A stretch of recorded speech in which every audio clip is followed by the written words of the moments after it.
This year is almost over. Hallelujah. Every year I think, hey, things can't get much more ridiculous than this, and then the next year comes and it just blows me away how bad it can get. 2019 was absolutely not at all whatsoever any kind of exception. But like any red-blooded Westerner, I'm going to look back through the year just to see what we've been through and overcome, and we've overcome some really stupid crap. Maybe overcome's not the word. Probably the more appropriate word here would be survive. Honestly, going through a lot of the articles here that I've written over the past year, I have forgotten about more of the stupid stuff than I could ever remember. This is ridiculous. Some of the stuff I'm looking at that I have written about personally. This is just me, not all of Red State. Mind you. But what I really want to do is go back and just highlight the top 5 most ridiculous things that we had to suffer through this year. And I've come up with, I think, a pretty good list. But I'm going to spare you that long, painful trek down memory lane and just highlight the top 5 most ridiculous things that I've seen this year. I think I've put together a pretty nice list. I should tell you before I start that anything Mueller or Ukraine is not on this list. Were they stupid? Absolutely.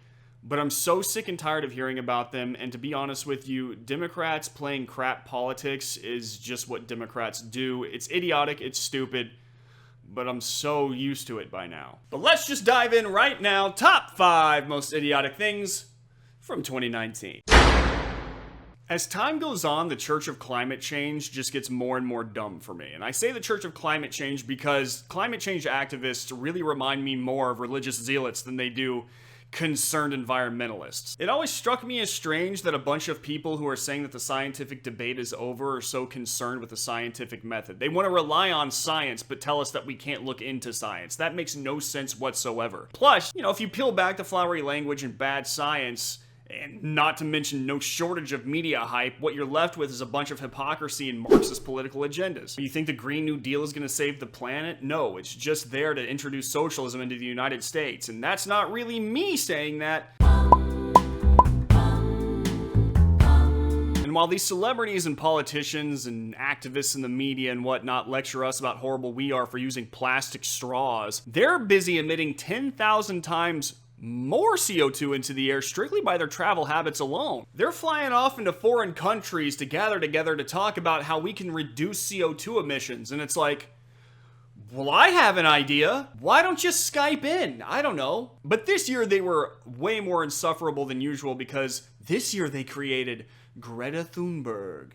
Greta Thunberg is a teenage girl with autism that environmentalists worship like she's some sort of angel that came down from heaven to lead them. Literally, the media couldn't shut up about her for like a month, okay? I mean, they were painting her face on the side of buildings like murals. I'm not exactly sure how environmentally friendly that is, but hey, whatever. And as the left is wont to do, they use her, a child, more like a sword and a shield. They can use her to attack people or institutions, or economic systems. But should you argue with her or attack back in any way, you're a horrible person who's just attacking an innocent child. Really all I can see is just a bunch of grown-ass adults trying to use a child to stave off the end of the world through environmental disaster, which, gee, what does that remind you of? I really don't want to attack Thunberg that much because, to be honest with you, given her mental condition and everything like that, I think she was convinced by the adults around her that the world really is going to end due to environmental disasters brought on by man, and she's all that stands between us and total annihilation, and I feel sorry for her. I actually really do. Just to show you how bad it is for her, check her out without a script. She goes from impassioned and well-spoken. How dare you! You have stolen my dreams and my childhood with your empty words. To this. I think what we want to send is, the message we want to send is to say that we have had enough. And anyone else wants to ask that question? But the worship of her does not stop. I mean, she won Times Person of the Year, which necessarily isn't a great award to have. I mean, Hitler won that. But still, look at the environmentalists who are out there actually changing things versus Thunberg, who really hasn't done anything at all. Just off the top of my head, Scott Pressler, who's literally gone around the country to various cities with an entire movement of people behind him, picking up the trash from streets. He won't get recognized, though. I mean, he's a Trump supporter. Why would he get recognized? And what did Thunberg accomplish? Well, she convinced a bunch of kids to skip school, get up on stage, and scream into a microphone. She inspired protesting in the streets to stop cars so that they'll idle and spew more CO2 into the air than they normally would. She inspired burning trash in the middle of the street because, hey, why not? And she inspired whatever this is.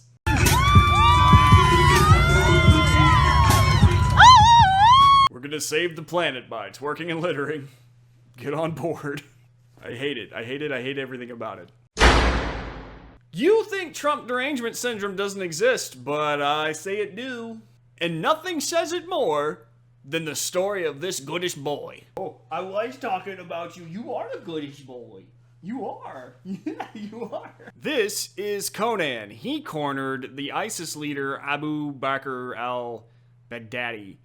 I think that's how you say his name. And when he got cornered, the ISIS terrorist leader detonated his vest, killing himself and his children, and wounding Conan. But Conan, being the awesome good boy that he is, got right back up and then just walked out. This dog became an instant national hero, and he should. The meme makers flew into action, especially the ones at the Daily Wire, who were just brilliant, by the way, and they came up with this masterpiece. As you can see, it's Trump giving Conan the Medal of Honor, which I coined. Don't let anybody tell you differently. Trump loved the meme so much that he tweeted it out himself, which is just awesome. Now, this should have been one of those moments where America came together and was like, man, we love dogs. This dog is a hero. Haha, we're having fun on the internet.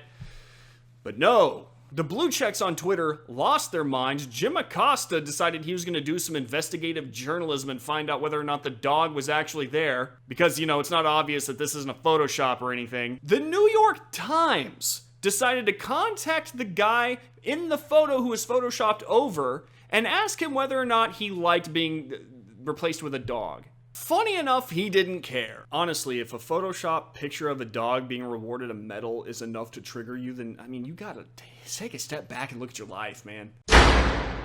Drag Queen Story Hour didn't start in 2019, but it reached peak asininity in this year. The idea behind Drag Queen Story Hour is to introduce your children to transgender or drag people in order to desensitize them and make it more normalized for that to be seen in society. It was supposed to reduce hate and foster tolerance and inclusivity. Personally, as a conservative libertarian, if you want some dude with a wig and a dress to read books to your kid, that's your thing. I'm not a dictator. I'm not your keeper. You do what you want to do. I don't agree with it, but I'm not going to stop you. I started to care when it became a way to do sexual things in front of children and even include them in it sometimes. I mean, just look at some of the things that have happened this year. This one guy decided he was going to flash his crotch in front of children, and then you had this guy doing a drag strip show that also included some bad words in it, and then this one guy decided that he was gonna let children just crawl all over him, lay on him, whatever, with this weird smile on his face. I mean, look at that. That is creepy. We literally have children being put in sexual situations with grown men, and we're supposed to applaud it. We're supposed to say, oh, that's brave. Stunning and brave. And did the mainstream media speak out about this stuff at all? Not even a little bit. I mean, this is the same media that goes about calling people like Desmond is amazing the future. Nor does it seem to care when small drag children have their pictures taken next to naked drag men. Just remember that if you speak out about this at all, you're a homophobe, a transphobe, pretty much every phobe and ist in the book. For me, the Jussie Smollett hoax probably highlighted everything that is wrong with the media and the mainstream culture right now. Let me go ahead and recap for you what happened. Jussie Smollett is a black gay man who stars on the show Empire. One night around 2 a.m., Smollett decided he wanted a Subway sandwich. Now, despite the fact that there are delivery services that will do that sort of thing for you, Smollett decided that he was going to walk out into the blistering cold during a windy night in Chicago and walk 3 or 4 blocks to get the sandwich himself. He claims that during that walk, 2 white men wearing MAGA hats came up to him, roughed him up, said some bad words, put a noose around his neck, soaked him in bleach, and then ran away shouting, "This is MAGA country."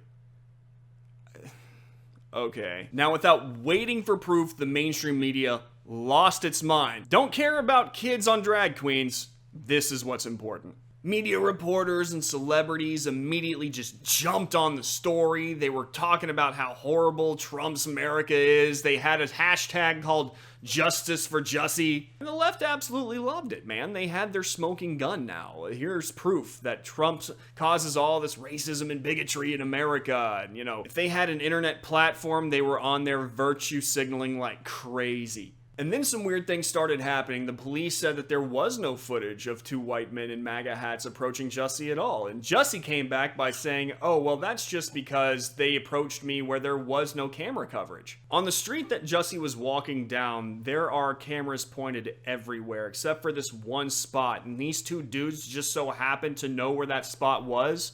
They must have rappelled down from the top of some building, Ocean's 11 style, assaulted him, rappelled back up, and then disappeared into the night somehow? Like they flew away? What? Jussie also said that he was on the phone with his manager when this happened, yet when the police asked him to turn over his phone records, he only turned over some of them. Why?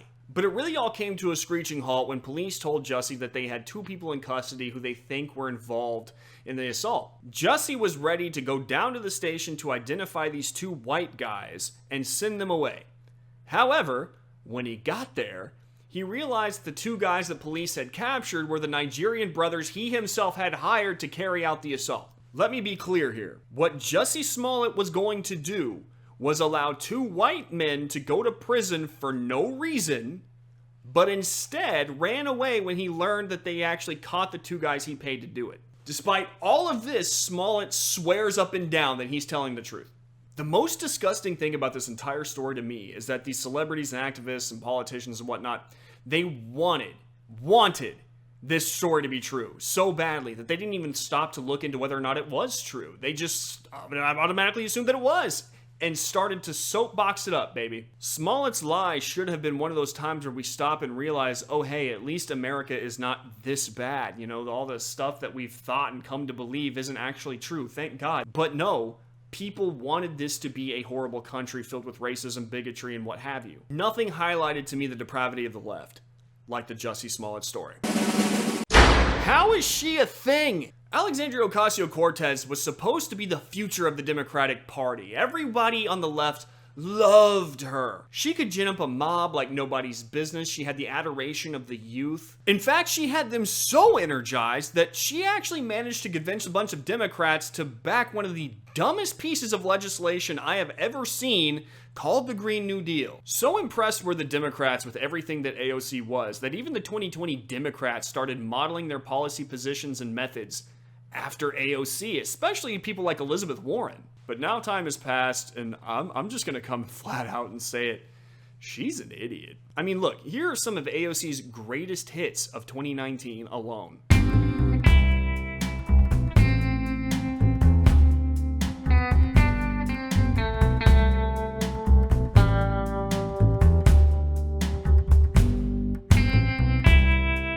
All of those are actually true, and I've included links in the article that this video comes in. And I want to clarify that this is just the things that I can remember her doing this year. This list is actually a lot longer. And this is supposed to be the unofficial leader of the Democrat Party.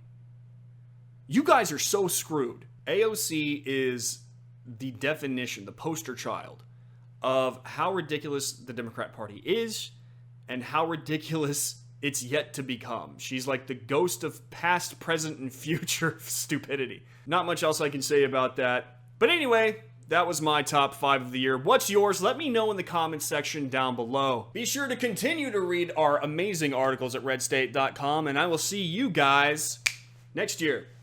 I just did finger guns. Why did I do that?